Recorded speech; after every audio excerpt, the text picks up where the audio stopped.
दोस्तों, छत्तीसगढ़ के सभी नागरिकों को, सभी छत्तीसगढ़िया साथियों को बहुत बहुत बधाई और ढेर सारी शुभकामनाएं हैं। हमारे विधायकों मंत्रियों के वेतन भत्तों में, उनकी सुख सुविधाओं में एक बार फिर से पिचकारी लगाई गई है। इसी महत्वपूर्ण और खुशखबरी भरी खबर के बारे में हम इस वीडियो के अंदर बात करेंगे। नमस्कार दोस्तों, मैं हूं आपका दोस्त लोकेश साहू और आप देख रहे हैं लोकेश छत्तीसगढ़िया यूट्यूब चैनल। आप सभी साथियों का हमारे इस चैनल पर बहुत बहुत स्वागत है। दोस्तों, एक तरफ प्रदेश के कर्मचारियों और पेंशनर्स के DA/HRA/DR के एरियाज को खाकर अभी तक जो घोषणा किया गया है उसका भी आदेश जारी करने में यह सरकार मना कर रही है, तो वहीं दूसरी तरफ अपने विधायकों मंत्रियों के वेतन भत्तों में वृद्धि करने का कोई भी मौका नहीं चूक रही है। दोस्तों, DA/HRA के आदेश कब तक जारी होगा, कहां पर पेंच फंस रहा है, इसके संबंध में आज सुबह एक बड़ी जानकारी मिली है जिसको हम नेक्स्ट वीडियो में विस्तार पूर्वक बात करेंगे। उससे पहले हम इस वीडियो में हमारे मेहनती, ईमानदार और बेदाग माननीय सम्मानित विधायकों मंत्रियों की सुविधाओं में एक बार फिर से जो वृद्धि किया गया है उसके बारे में बात कर लेते हैं। तो देखिए दोस्तों, मैं आपको इस सरकार के द्वारा विधायकों, पूर्व विधायकों के वेतन में अब तक जो है वो पिछले 4.5 सालों में कितने बार वेतन भत्तों में वृद्धि किया गया है उसके बारे में समझ लेते हैं। तो देखिए दोस्तों, सबसे पहले तो आप ये समझ लीजिए कि छत्तीसगढ़ के विधायकों को कौन कौन से सुविधा मिलती है। तो देखिए दोस्तों, हमारे माननीय विधायक और पूर्व विधायकों को सभी प्रकार की सुविधाएं उपलब्ध कराने का काम संसदीय कार्य विभाग करता है। दोस्तों, विधायकों और पूर्व विधायकों के वेतन के साथ साथ निर्वाचन क्षेत्र भत्ता, इसके अलावा टेलीफोन भत्ता, अर्दली भत्ता, चिकित्सा भत्ता, दैनिक भत्ता, बस यात्रा सुविधा, रेल एवं वायुयान यात्रा की सुविधा, चिकित्सा परिचर्या एवं उपचार की सुविधा, पेंशन, दोहरी पेंशन, कुटुंब पेंशन, दुर्घटना बीमा, वाहन ऋण तथा उस पर ब्याज अनुदान, इसके अलावा लिपिकीय सुविधा, निर्वाचन क्षेत्र भत्ते में आयकर की छूट के साथ साथ अन्य कई सारे ढेर सारी सुविधाएं दी जाती है। दोस्तों, आप इतना समझ लीजिए कि अमेरिका के अंदर जितनी सुविधा फेसबुक और यूट्यूब और ट्विटर और इंस्टाग्राम के CEO और बोर्ड के बड़े बड़े अधिकारियों को नहीं मिलता होगा, जो कि पूरी दुनिया को कंट्रोल कर रहे हैं, उससे भी कहीं ज़्यादा सुविधा भारत के इन अनपढ़ और अंगूठा छाप नेताओं को, जो हमारे देश को चलाना तो छोड़िए, पेपर को देखकर अपना शपथ पत्र ठीक ढंग से नहीं पढ़ पाते हैं। इसका जो है वो सटीक एग्जाम्पल खुद हमारे कैबिनेट मंत्री कवासी लखमा जी हैं। इसके बाद दोस्तों, आप आगे भी समझ लीजिए कि छत्तीसगढ़ में भूपेश सरकार के आने के बाद कब कब विधायक और पूर्व विधायकों का वेतन भत्ता में वृद्धि किया गया है।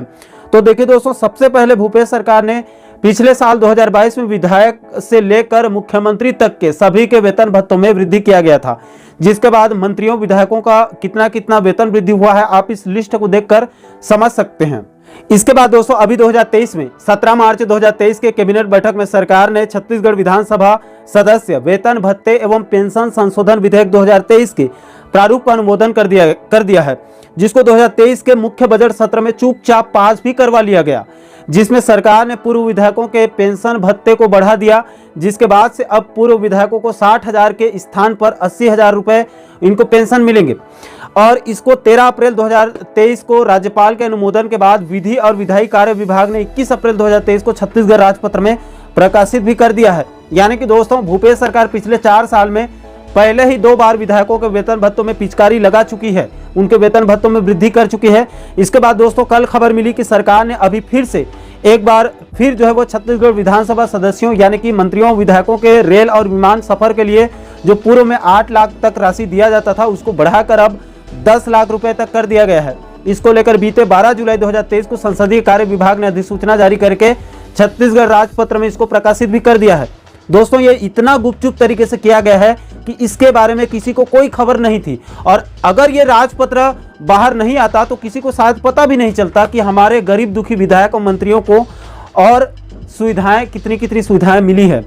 तो आशा करता हूं दोस्तों कि आप इस वीडियो के माध्यम से हमारे विधायक मंत्रियों के लिए जो व्यवस्था किया जा रहा है उसके पूरे गणित को आप अच्छे से समझ गए होंगे। दोस्तों, इस विषय पर बात करूंगा तो वीडियो काफ़ी लंबा हो जाएगा और उतने देर तक मैं अपने आप पर, अपने शब्दों पर काबू कर पाऊंगा या फिर नहीं, इसकी भी कोई गारंटी नहीं है।